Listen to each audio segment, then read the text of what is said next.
Hello mga kol, welcome back na naman dito sa ating YouTube channel. So nandito po tayo sa Carmen Davao del Norte branch. So meron tayong ipakita na Suzuki Every Wagon Day 64W na Smiley Edition. So check natin to mga kol kung magkano yung ganitong setup at kung ano yung mga package nito. Ayan, so makita natin dito yung kulay ng ating unit is kulay or color maroon. So naka 3 layer headlights po ito mga kol. Then meron tayong every wagon dito sa kanyang hood.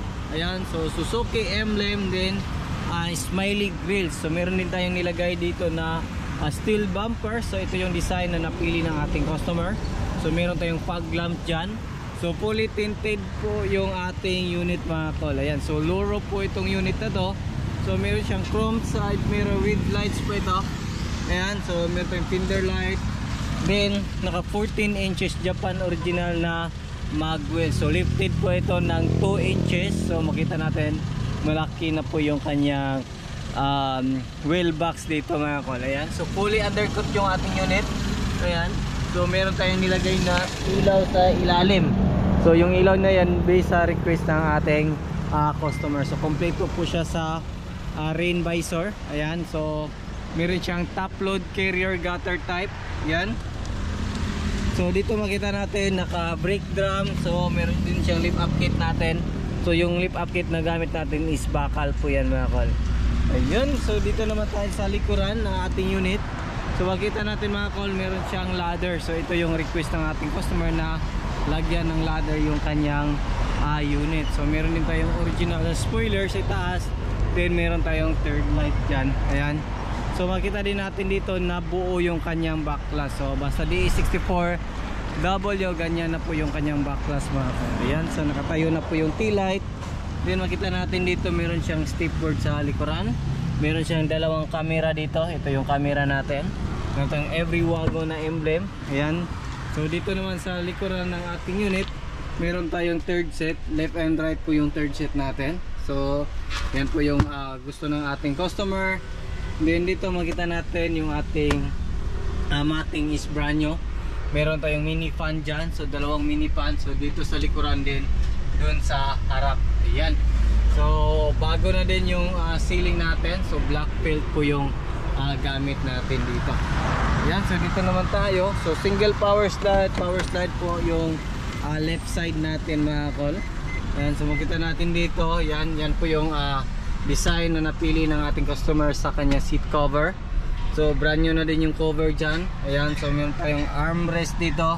At the same time meron siyang cup holder. So kompleto siya sa headrest left and right. Ayan, so dito makita natin yung mating natin is bago na din. Nandyan pa rin yung original. So nilagyan din natin ng brand new.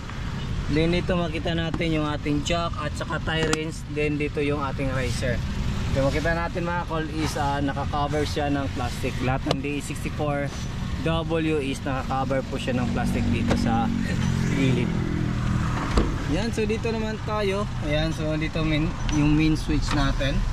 So left and right yung main switch natin. Ayan, so functional siya lahat. Yan, makita din natin dito yung ating auto fold ng ating side mirror. So function po, left and right. Ayan.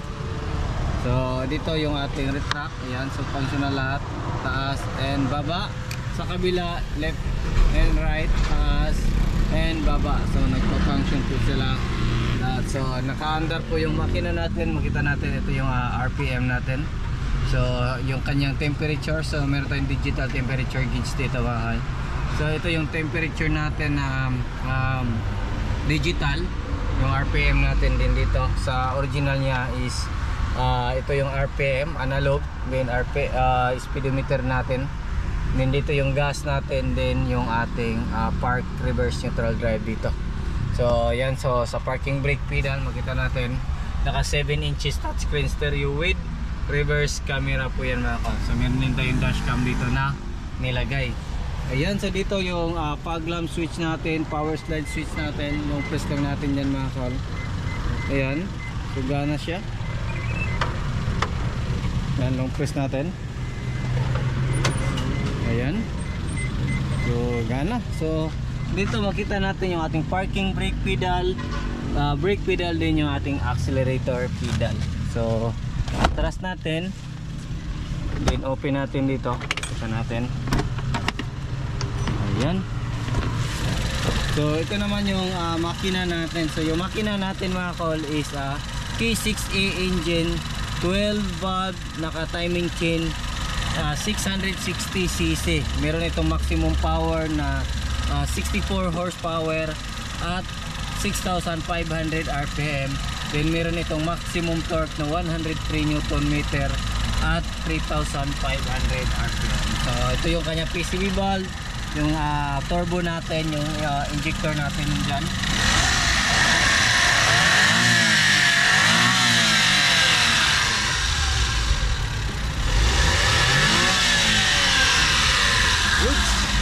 So maganda yung function ng kanyang turbo. So yan, so check natin sa kabilang side kung ano yung makikita natin dito. Yan, no? Napaka tintad ng unit natin. Yan.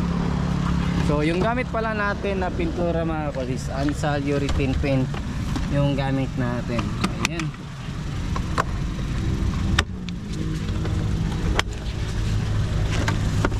Yan, so dito makita natin yung ating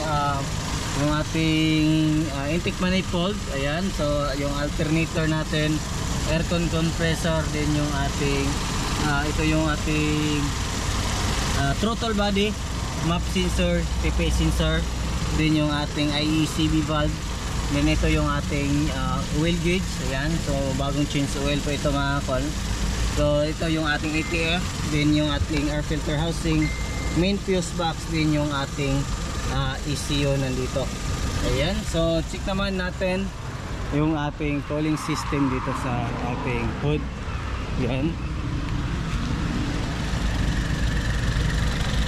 So before natin makalimutan mga kol is all-wheel drive po yung ating unit. So yung standard nito, yung mga 4x2 is rear wheel drive. Ito po is all-wheel drive. Ibig sabihin nagpa-function po kasama yung ating harap na gulong, o yung tawag sa iba is full-time 4x4.